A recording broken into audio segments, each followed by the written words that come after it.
Kaya sa naman charger siya.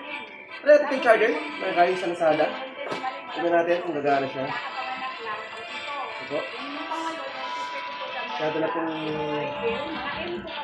inuubos ni Luis ang pera namin sa pagbili ng charger. Lagi nasisira, guys!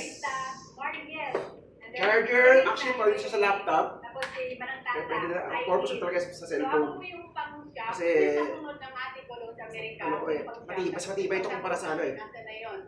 Ito po yung pang-sampo namin si Michael. Ordinary yan lang eh.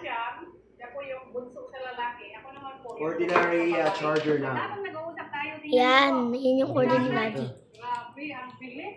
Very good. Palakpakan naman natin si Tata. Yeah! Ayan na. Talinog na yan, nabukas din eh. Ano bang shampoo lang ito eh ha? Sa kotse. Sabi nila super foamy daw to guys. Uy, Shampoo. na. Ito talaga yung ginagawa ko. Ano ito? Super foamy. Siyempre kailangan mo ng foamy. Lagal po tayo. Foamy pumper. Ayun. Ito yung side ng bahay. Dagat po. Ayun. Sasakyan ko para pag-arwash. Ito naman po ay bahay ng kapatid po. Ayan ha. Ito lang po kalapit talaga namin Ganun lang yan, no? ang mga bahay. Ito bubumay muna pag mayroon naman na. So dito po. At ito ang kanyang Ay dagat na po. foamy shampoo.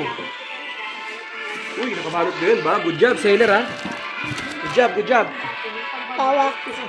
Ito kumuha, kumuha, George. Oh.